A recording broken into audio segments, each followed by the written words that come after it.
Right. Okay. All right. The date, October 4th, Sunday, October 4th, 1925. The time, I believe it was 2:30 in the afternoon. The place, Memorial Field at Willowbrook Park. Apparently, they still play football there. We'll find out a little bit more about that in just a moment here. A few moments. The teams. It was an independent team, right? It was all New Britain, New Britain, Connecticut, right? So the New York Giants traveled to Connecticut, to New Britain, Connecticut. The New York Football Giants went to New Britain, Connecticut to play against the independent all New Britain team at Willowbrook Park, Memorial Field, Willowbrook Park. The all New Britain team, I mean, looks like they actually, they've been around since about, actually, what I'm seeing here, like 1913. They played 1913 and then 1914. It looks like they maybe disbanded for a little while. It looks like they came back in like 1922, 23, 24, 25. 26, 27, 28, they didn't have a team. 1929, they withdrew from the league before the season. And 1930, they disbanded the New Britain Rams players. No games were played. They had no team. So basically, it looks like they played pretty much from 1927 to 1922 and then 1913 and 1914. But in 1925, the all New Britain team, they played, a bunch of teams. Their coach was Ducky Pond and David I. Dunn. Very interesting. They finished their season 8-4-0. Now, they actually played 3 games against NFL teams that year.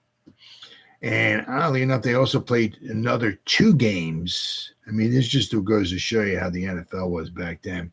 Some teams were in the NFL one year, then they were out of it the next year, and then maybe they came in at the, sometimes they were in and out of it. Sometimes like the Hartford Blues were in it for one season.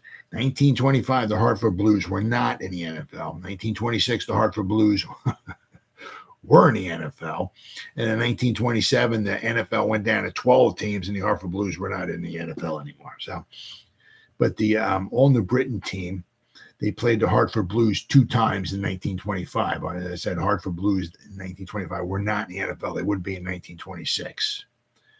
Let's see, 1926. Wow. Jeez. Okay, 1926, the all New Britain team played the Hartford Blues 1, 2, 3, 4, 5 times. 5 times they played them. But in 1925, the all New Britain team, they started their season on September 20th, 1925, and they played at home. They played against they lost 6-0 to the Frankfurt Yellow Jackets.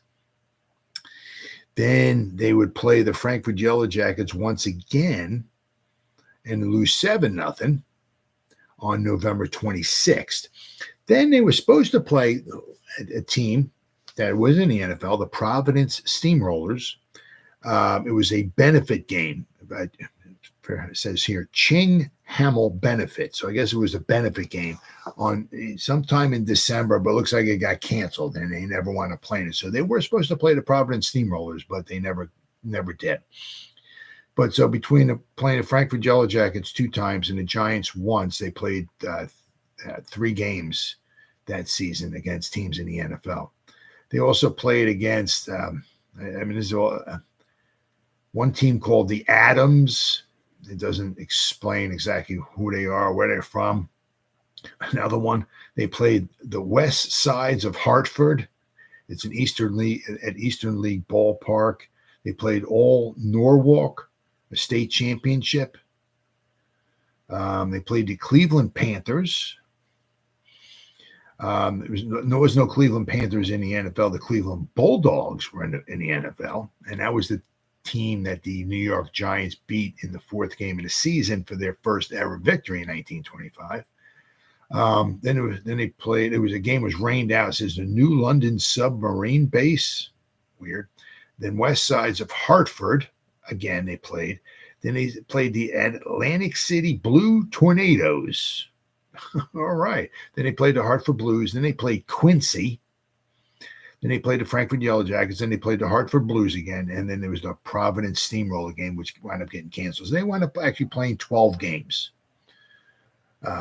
during the season. But the one that we're interested in here was is Sunday, October 4th against the New York Football Giants. Now, it was the first game, quote unquote, but actually the Giants the week before, actually, which we're going to get into in just a moment here, actually played another game, which wound up being kind of like more of like a pickup game than anything else. I mean,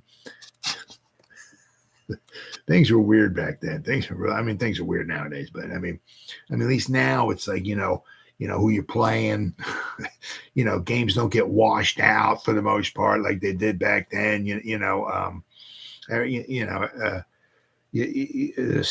Certain schedule. The Giants don't play. In the middle of the season, they don't play an exhibition game against the Toledo Mud Hens. The way they did back then. But also back then, like exhibition games, they were there to make money. And that was very, very important for the teams because a lot of teams couldn't hang because they couldn't afford to pay their players because, the attendance was just horrible in some of the situations. And, it's not like it is today. Every team gets so much money from like TV rights and all that stuff and everything. So every year, every team is given so much money. Now, some teams, they make obviously more money than others. Maybe it was just selling stuff and everything, and maybe attendance and all. But every year with the TV rights, every team is given so much money every year. It wasn't like that back then. There weren't any TVs, so things were very difficult. So that's why a lot of times back then they played like exhibition games, and they were very important just to go and play some game, maybe make some money, right? So, but I found that there's actually, because this is quote unquote, once again, we're going to go over in just a minute, the first kind of exhibition game. And I found there's an article here. Okay, this is in the New York Times. Let's see here. It says New York Pro 11 takes the opening game. They overwhelmed Ducky Pond's New Britain team by 26-0 before a crowd of 10,000 people.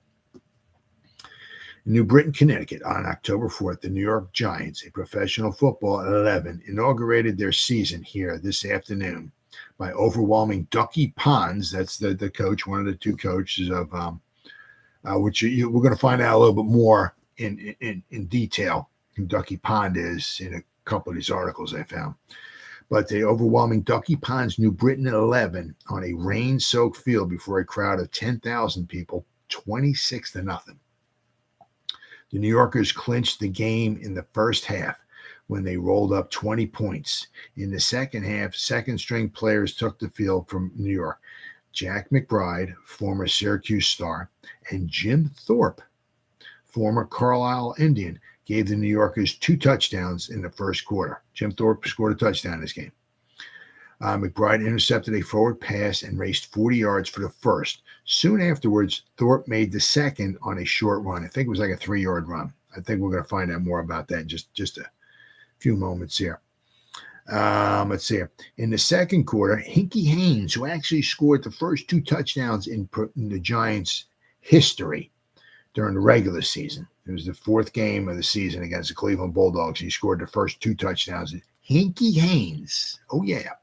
Now, he wound up being the big star for the Giants because Jim Thorpe only played 3. He played like there's these couple preseason exhibition games, shall we say, that Thorpe was there. And then he played a little bit in the first 3 games for the Giants season. And then after their third game, he didn't play for them anymore. And we'll find out more about that in just a moment here, too. But after that, Hinkie Haynes, HH, became the star for the Giants. As I said, in the fourth game of the season against the Cleveland Bulldogs, he scored their first 2 touchdowns for them. It wound up being the fourth game of the season, which wound up being the first victory ever. It was against the Cleveland Bulldogs, 19-0. First ever New York Giants victory. And we'll go over that. I'm going to have a video on that game as well. In the second quarter, Hinkie Haynes, former Penn State star, contributed the third touchdown when he ran a punt back 55 yards. Jappy, formerly of Syracuse, caught a forward pass and raced 40 yards for the fourth touchdown. So I'm believing Jappy, formerly of Syracuse, scored a forward pass and raced 40 yards for the fourth touchdown, and that would have been in the second half. Let's see here. I have quite a few articles here. All right, I got the starting lineups here for you.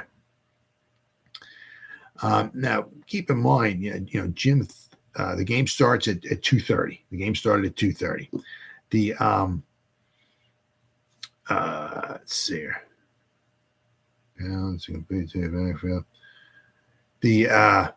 With Jim Thorpe. Now, he didn't necessarily always start. Sometimes he would, because he was like, I saw 30. I think he was born in 1887, so he would have been 38, 37, soon to be 38. In the let me see here. I guess I can pop this up here real fast. It doesn't take long to type Jim Thorpe in here. But I think he was born in 1887. May 28th, 1887. So if that's correct, 1887, he was 38 years old when this game. So he's 38 years old. So he, a lot of times he would only play like a half. Because 38 years old back then, that's and a lot of times, if you're playing, sometimes you're playing both ways. I played offense and defense back then. So being 38 years old, it's a little difficult to play both ways for a whole game. So he only played sometimes like a half. So according to the lineups here, he didn't start at all. Okay, but the all New Britain team, I just happen to have this starting lineup here. They got a left end, name was Bean. Left tackle was O'Neal. Left guard is Dolly. Their center is Rogers, who is the captain. Their right guard was Humphreys. Donlin was their right tackle. Their right end was Warner. The quarterback was Radzwich, Radzewich. Looks like Radzwich was their quarterback. Barnelcow was their left halfback. Barnlkow, Barnelcow, left halfback. Zahrer, Zahrer, was their right halfback, and their fullback was Yarnell. Okay. The Giants, their names are a little bit easier. The left end was Nash. The left tackle was Milstead. Left guard was Carney. Interestingly, their center was Alexander. Now, it was like his nickname, I think, was Doc Alexander. Bob Folwell is the coach for the Giants in 1925. Back then, I mean, the first 5-6 seasons, was it from 25 to 30? The coaches didn't coach longer than 2 seasons, right? Bob Folwell was the Giants coach in 1925. He didn't coach after 25 for the Giants. The Giants center, Doc Alexander, was the coach of the Giants in 1926. So, and he only coached 1 season. Earl Pottinger or Pottinger, P-O-T-T, Pot or Pote. I'm going to say Pot. Earl Pottinger was the coach for the Giants in 1927 and 28. He was the coach for the Giants in 27 when they won their first NFL championship. And then Leroy or Ray Andrews was the Giants coach in 1929 and 30. However, the final 2 games of the season, he got fired. He got let go. And Benny Friedman and Steve Owens coached the final 2 games of the 1930 season. And then Steve Owen took over as the head coach of the Giants in 1931, and he was there from 31 to 53. But the Giants center, Doc Alexander, wound up being the Giants coach in 1926. The right guard was Williams. McGinley was the right tackle. Bomber was the right end. Hendrian was their quarterback. Hinky Haynes, was their left halfback. Benkert was their right halfback, and McBride was their fullback. And it says the game started at 2:30. All right, so I got there's a couple of articles I got here.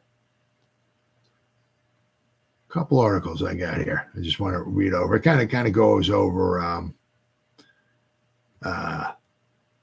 Interestingly, it kind of goes over. This game, and it also kind of goes over.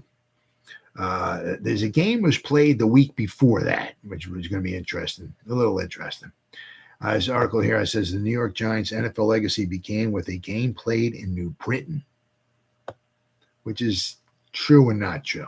As I said, it says hard-nosed and hard-hitting. New Britain has long been a factory town that loves its football. It couldn't be any other way in the birthplace of Walter Camp, a Yale man and father of American football. It says the high school team receives the most attention, and its legacy defines Willowbrook Park, where the Giants played at Memorial Field in Willowbrook Park. But the city's park history includes another remarkable footnote. It played host to the New York Giants' inaugural game. It was an exhibition game. It wasn't a regular season game. And the Giants did actually play a game the week before that. It played host to the New York Giants' inaugural game on October 4th, 1925. Let's see. So the Giants' professional beginnings got started on a field in New Britain, Connecticut. This month, let's see. I got this. Hold on, because it mixes up a couple things in here. All right. Mara and the Giants, legally known as the New York Football Giants, to distinguish themselves from the New York Giants baseball team, arrived on the scene as part of a 20-team league in 1925. And back then, 1925, there was 20 teams. 1926, there was 22 teams. 1927, there was 12 teams. Every year, there was a different amount of teams. Teams were coming and going like crazy. How nowadays there's 32, there's 32, there's 30, the same 32 teams. Well, it wasn't like that back then. Let's see. They arrived on the scene as part of a 20-team league in 1925 when franchises were scattered throughout the Middle American and the East in places like Pottsville, Pennsylvania, Rock Island, Illinois, Duluth, Minnesota, and Hammond, Indiana. And in those ragtag early days, it wasn't surprising when teams went belly up in the middle of the season, which happened quite often.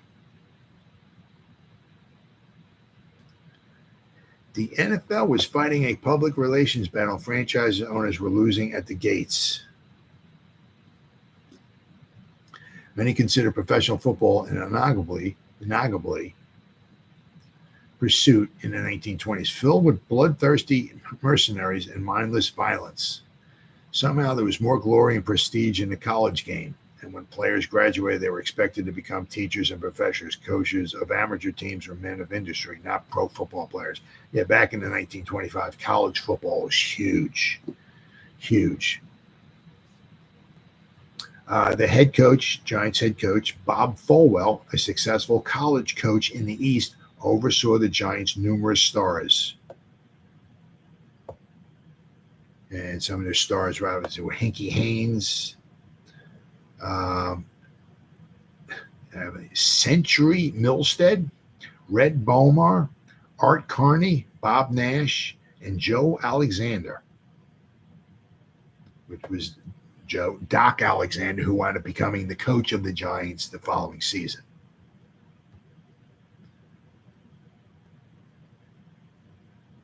All right, let's see here.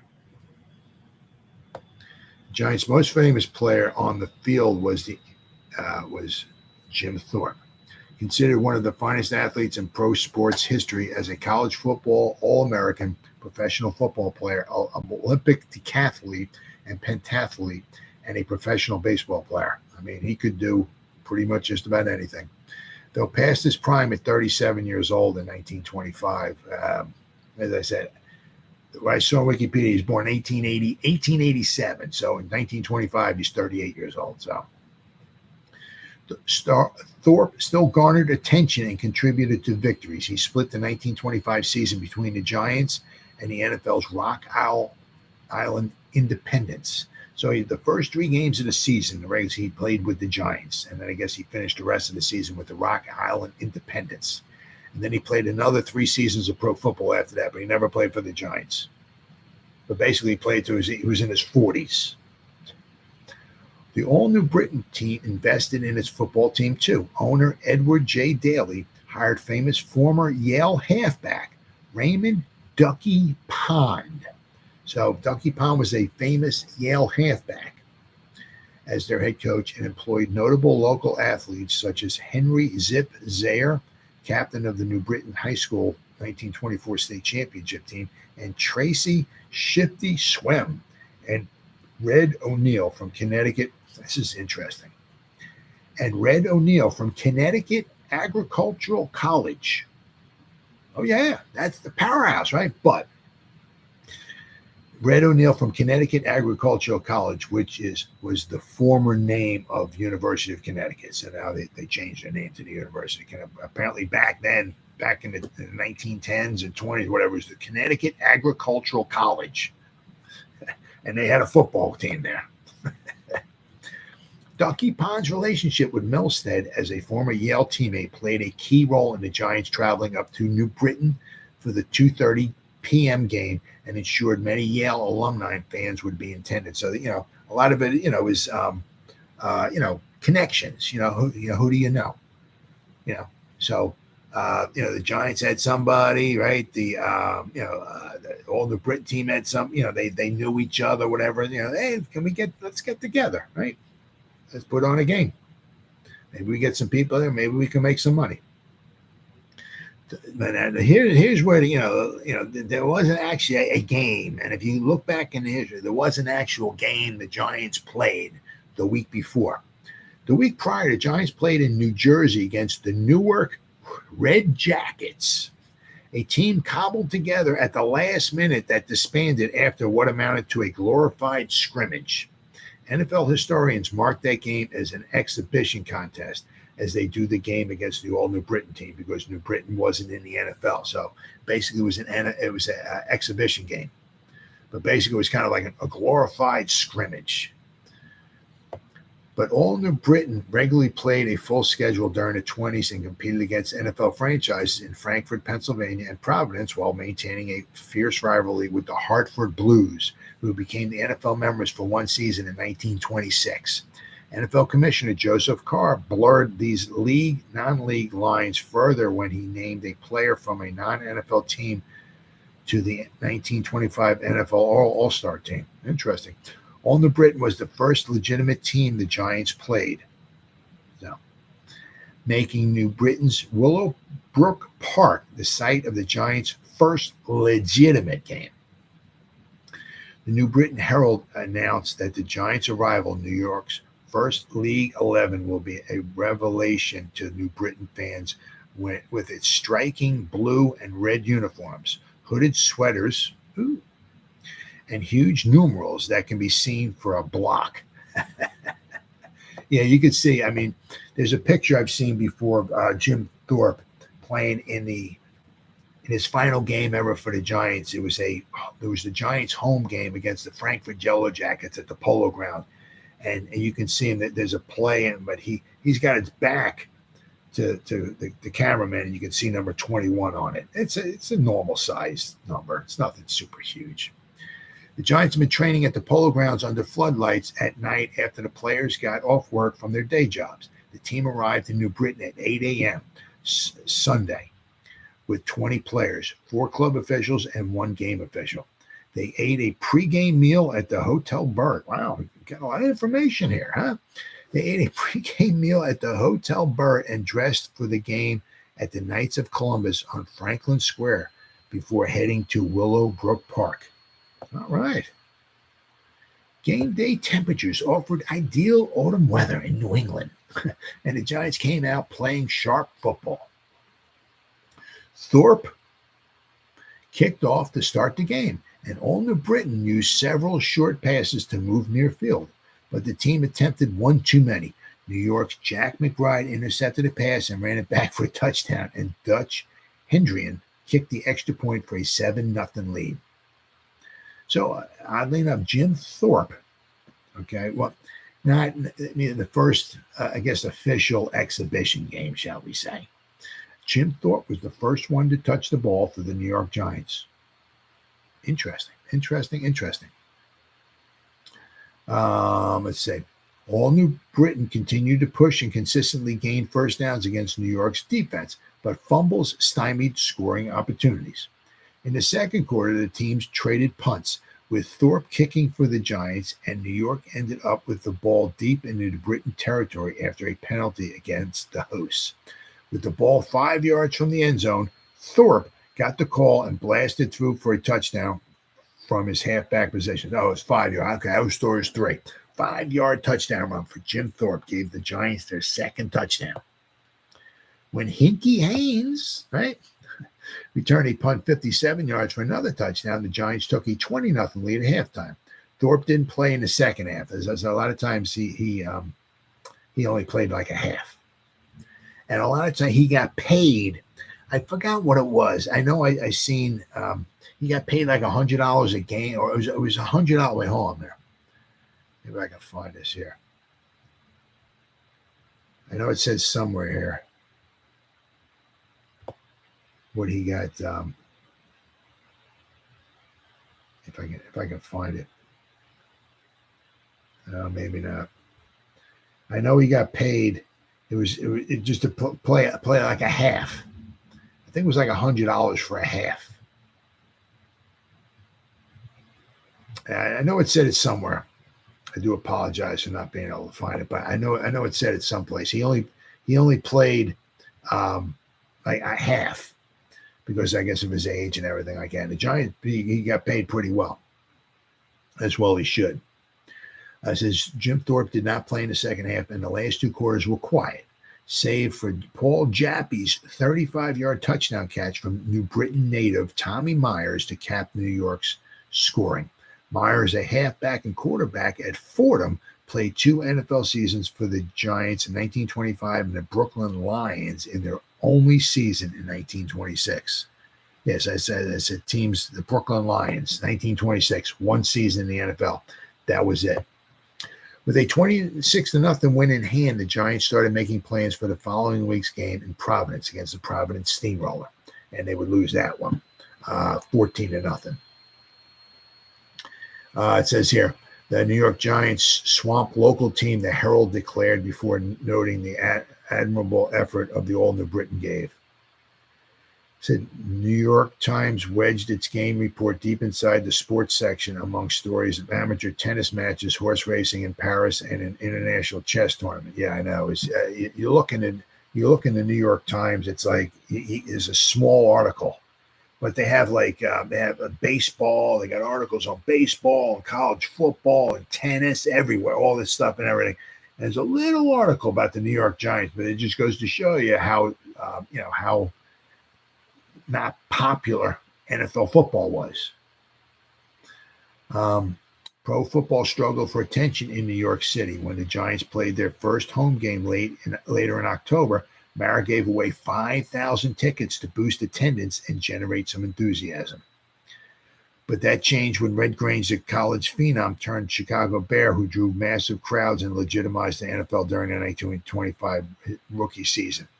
His appearance at the Polo Grounds in December drew more than 70,000 fans, the largest crowd to see an NFL game at the time, and provided enough gate receipts to save the nearly bankrupt New York Giants, who finished 8-4 in their first NFL season. Yeah, that game was absolutely huge. Absolutely huge. Yeah, because to Mara, he was they were. I heard he was close to like maybe $40,000 or so in debt because he paid $500 to get to purchase the Giants, but that didn't include, he had to buy the balls, right? He had to buy uniforms. He had to pay the players. He had to pay the coaches. He had a staff, whatever. He had to, pay, to maybe for the polo grounds, and so a lot of money he had to come up with, right? And the receipts that they were making at the for the tickets and all that weren't adding up. And by the end of the season, it was like $40,000 in debt. And there was one game that they played, which I'm going to go over in my series here, that they played at home against the Chicago Bears. They lost 19-7, but because of Red Grange and the Chicago Bears, they quite possibly, in that one game in 1925, quite possibly saved the future of the New York Giants. Very, very interesting. Said, how many people in Connecticut witnessed the Giants' historic first game? New Britain's newspaper reported about 3,000, which today's Giants attract for training camp practices. Now, it says also here, while other news outlets, including New York Times, claimed about 10,000. So, so it's, but there was, so you're not exactly sure, but there was a time when they were grateful for crowds of any size, including the few thousand people who showed up at Willowbrook Park. That said, I mean, in this one article here, let's see here, if I can find it here. Yes, it said that, well, this is the one in the New York Times. It said that before a crowd of 10,000 people. So the New York Times posted 10,000 people. Somebody else posted 3,000. So exactly how many? Yeah, I mean, was there somebody at the gate counting how many? Absolutely not. Of course not. So tough to say exactly. And I saw this other, says the Giants' first game. Let's see here. One of the non-NFL teams that played a number of NFL teams was from New Britain, Connecticut. The Providence Steamroller team played against New Britain starting in 1921, in 1926, and in 1927. And in 1926 and 27, the NFL Frankfurt Yellow Jackets played the All New Britain several times. But in 1925, that is the focus of this article. And in 1925, the All New Britain team played both the Yellow Jackets 2 times and new NFL franchise called the All Collegiate Professional Football Club, or more commonly, the New York Football Giants. So interestingly, and the new NFL franchise called the All Collegiate Professional Football Club. Interesting. Or more commonly, the New York Football Giants. That game on October 4th, 1925 in New Britain at Willowbrook Park should be remembered as the first scheduled game in Giants history. The game against New Britain had been announced on September 9th. So basically about a month beforehand, 4 weeks earlier. It had been pretty much scheduled 4 weeks earlier. It was at a luncheon at the Hotel Alamac in New York City. Hotel Alamac. Interesting. The New York Times reported on September 10th, New York Giants will open their season on Sunday, October 4th in New Britain, Connecticut against an independent team. And on the following Sunday, will open their league session in Providence against the Providence Steamroller. So there's an article in the New York Times on September 10th, 1925, which says the New York Giants will open their season on Sunday, October 4th. All right, so we got on October 5th, 1925, the New York Times reported, as I said, New York Pro 11 takes opening game, overwhelms Ducky Pond's New Britain team by 26-0 before a crowd of 10,000 people. Raymond Pond was known sometimes as Ducky for his performance in the mud playing for Yale against Harvard in 1923, and also known as Bus. It might well have been the connection between Pond and former Yale teammate and Giants tackle Century Milstead that set up this contest. The familiarity. Century Milstead and Ducky Pond, right? They had the connection there. The former Yale teammates, so somehow they got together and set up an exhibition game, and it worked out fine. Let's see. But whatever the genesis, the game generated great excitement and was covered thoroughly by Connecticut's leading newspaper, the Hartford Daily Current, as well as daily coverage in the week leading up to the game by the local New Britain paper. Let's see. Both Century Milstead and John McBride were Giants players pictured in the Current prior to the game. McBride was one of the greatest backfield players at Syracuse, known for his kicking and all-around work with the Orange 11. Milstead was Yale's great tackle of 1923 and an All-American selection now with the New York Giants. Although Jim Thorpe played in the game, his name does not show up in the pregame press, which I read over the starting lineups, but Jim Thorpe's name does not appear in there. Although Jim Thorpe played in the game, his name does not show up in the pregame press, which beside touting McBride and Milstead also spoke glowingly of Coach Bob Folwell. Heine Beckert of Rutgers, Hinkie Haynes of Penn State, Ed McLinley of Penn, Art Carney of Navy, and Joe Alexander of Syracuse. Joe Doc Alexander should not be confused. And here's the other game which we're talking about. Joe Doc Alexander should not be confused with John Alexander from Rutgers, who played for the Giants in 1926 when Doc was the player coach. But John was a part in this story because he organized a team scrimmage with the Giants before they went to New Britain. Now, I reached out to Professional Football Researchers Association. I'm waiting to hear back from them. But according to Chris Thorne on the Professional Football Researchers Association website, John Alexander gathered 12 of his pals to face the tough Gothamites, the Giants, on September 27, 1925. The pickup players called themselves the Red Jackets. So basically, he gathered like 12 guys just for like a kind of a pickup game, basically, right? Called themselves the Red Jackets. They faced the Giants at Newark's Dreamland Park in the Weekahick section of the town. The game drew more than 3,500 fans, and the Jackets displayed a tough defense, but fell to the Giants 3-0. So it was a pickup game. Just a bunch of guys, some guys that played a pickup game in front of 3,500 fans. All right, in Newark, New Jersey, and the Giants won 3-0. The Red Jackets, who did nothing more than just a few exercises before the game, earned $50 for their efforts. So interestingly enough, I mean, it says, hey, come on, you want to play some football against the New York? Yeah, sure, right there. I'll do a couple side bends. Maybe I'll do a push-up and I'll do a sit-up. All right, I'm good to go. Where's my $50 at, right? But back then, $50 was a lot of money. The team in New Britain was quite a different story from the Newark pickup team. The New Britain had a history and regular schedule, a coach, and possibly even a program for the game, which there was a program for the game. Although no program is in the archives of either the Pro Football Hall of Fame or the New Britain Historical Society, the Hall of Fame does have a program from the October 11, 1925 game between the Giants and the Providence Steamroller team, a game where the Giants traveled from New York to Rhode Island by boat, right?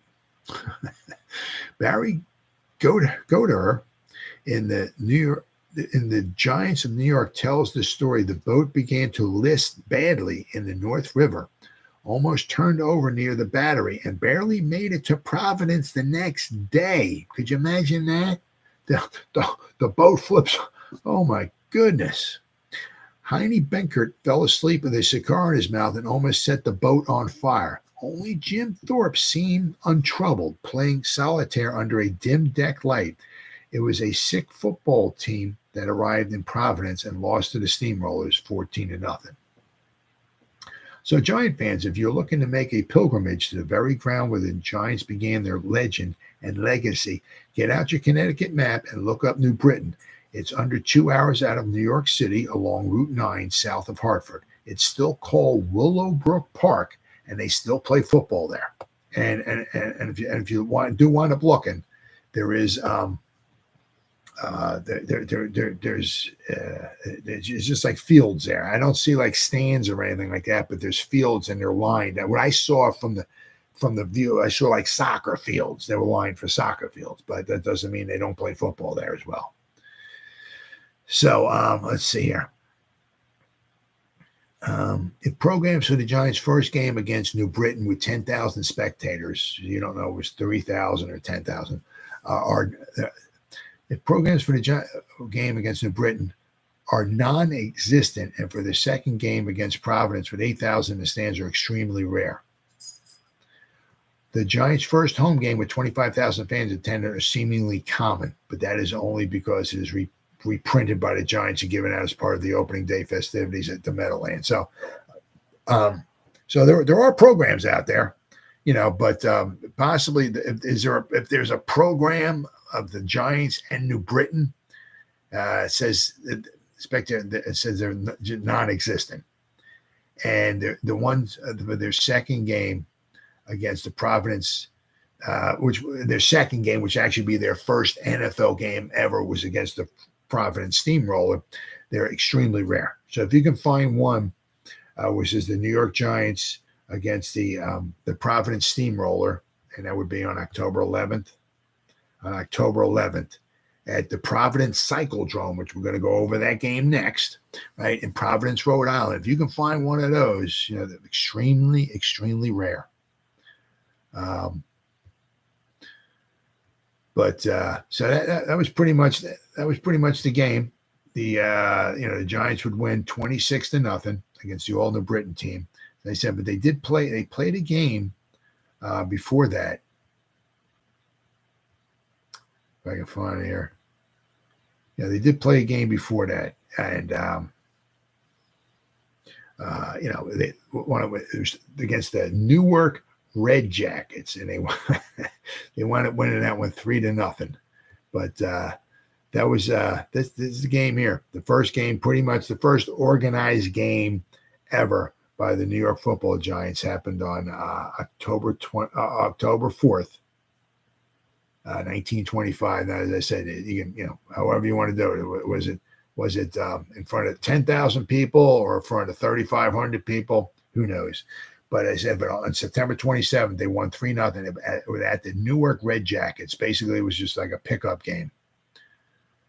So that was the Giants' first kind of like scheduled game, was October 4th. And I said that they started their season. The New York Football Giants started their season the following Sunday on October 11th in Providence, Rhode Island. And I'm going to go over that game next. That'll be my next one. But pretty much that's what happened. That's what happened on this day, October 4th, 1925. In New York Football Giants history. I'll see you next time.